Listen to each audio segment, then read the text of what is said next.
का बयान सामने आया। इंडिया न्यूज से खास बातचीत में बोले राहुल गांधी के कुरुक्षेत्र दौरे को लेकर जानकारी दी।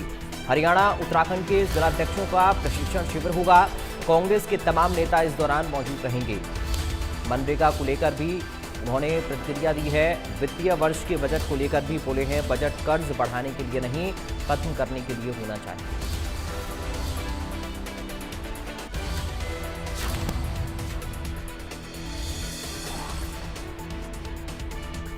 तो मनरेगा को लेकर भी उन्होंने प्रतिक्रिया दी है। वित्तीय वर्ष के बजट को लेकर भी बोले हैं, बजट कर्ज बढ़ाने के लिए नहीं, खत्म करने के लिए होना चाहिए। उनकी तरफ से बयान किया गया है। मनरेगा को लेकर भी उन्होंने अपनी प्रतिक्रिया दी है।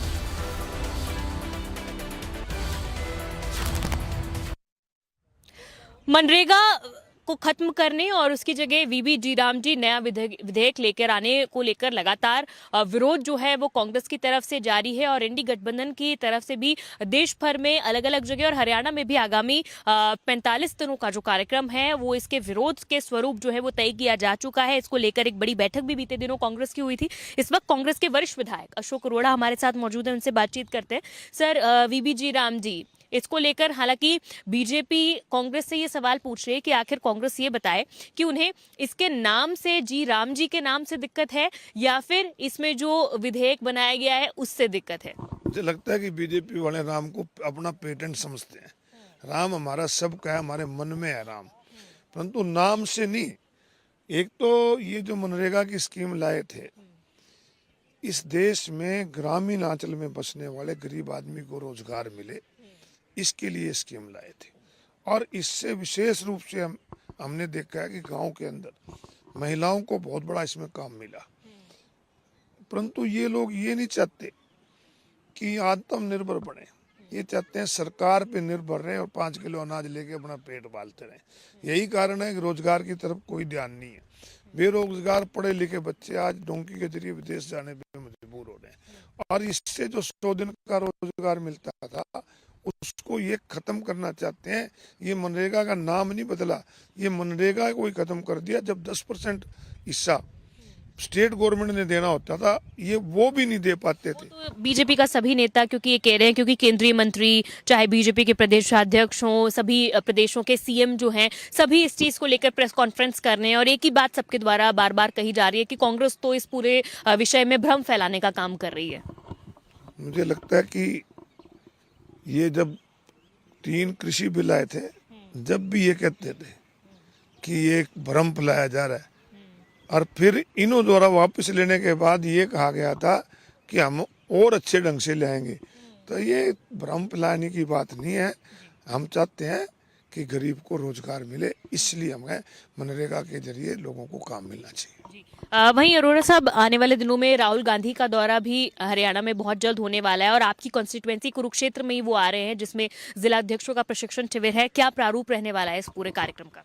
हमें सौभाग्य है कि हमें मेजबानी करने का मौका मिलेगा उत्तराखंड और हरियाणा के जिला अध्यक्षों का। एक ट्रेनिंग कैंप 13 से 22 तारीख तक कुरुक्षेत्र में लगाया जा रहा है और जिसमें राहुल गांधी जी और बड़े नेता भी आएंगे, क्योंकि ये जो सरकार है ये लगातार संविधान को खत्म करने चली है, डेमोक्रेसी को कमजोर कर रही है।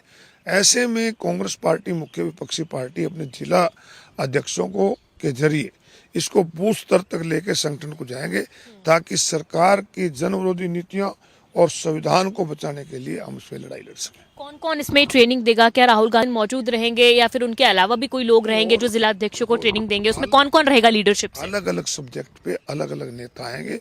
उसमें अभी मोटे तौर पे ये है कि राहुल गांधी, मल्लिकार्जुन खड़गे, वेणुगोपाल जी और भी लोग आएंगे जी। वही सर, एक आखिरी सवाल मेरा यह है कि हरियाणा में अब बहुत जल्द बजट भी आने वाला है। प्री बजट चर्चाएं मुख्यमंत्री ने शुरू कर दी है। उन्होंने एक एआई पोर्टल भी लॉन्च किया है जिसके माध्यम से उन्होंने जनता से भी जो है अपने सुझाव मांगे हैं। कल भी उन्होंने बहुत सारे जो बिजनेसमैन हैं उनसे बातचीत की है। आज भी वो बहुत सारी प्री बजट मीटिंग्स कर रहे हैं। वो ये कहते हैं कि विधायकों से भी, हम ऑपोजिशन से भी सुझाव मांगते हैं। क्या आपसे कोई सुझाव मांगा गया और अगर आपने दिया है तो क्या सुझाव दिया है?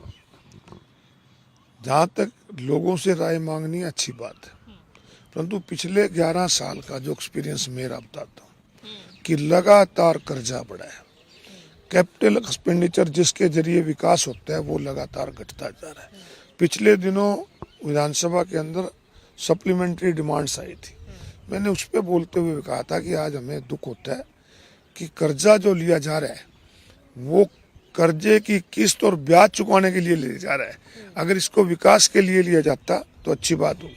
और रही बात विधायकों के सुझाव की, जो ये बजट पेश होता है ये एस्टिमेटेड होता है। बजट पास होने के बाद बजट का रूप ले गए। एस्टिमेटेड बजट जब आएगा विधानसभा में तो विधायक अपना सुझाव देंगे, परंतु सुझाव तो कितने ही दे लो, मानते तो कोई नहीं। ठीक है, तो वैसे आपकी क्या अपेक्षाएं हैं, कैसा बजट होना चाहिए? बजट ऐसा होना चाहिए, एक तो फजूल खर्ची बंद हो, कर्जा कम हो। अगर कर्जे में हमारा पैसे जाएगा तो विकास नहीं होगा। कर्जे को घटाने के लिए काम करना चाहिए, ना कि बढ़ाने के लिए करना चाहिए। बहुत शुक्रिया बातचीत करने के लिए। तो कांग्रेस विधायक अशोक अरोड़ा बातचीत कर रहे थे और बताया कि बजट जो है कर्जे को बढ़ाने के लिए नहीं बल्कि कर्ज को कम करने के लिए होना चाहिए। और उन्होंने कहा है कि विपक्ष से सुझाव मांगे तो जाते हैं, लेकिन आरोप ये लगाया है कि उनके सुझावों को बजट में शामिल नहीं किया जाता। कैमरा पर्सन जतिन के साथ साक्षी शर्मा, इंडिया न्यूज हरियाणा। फरीदाबाद में केंद्रीय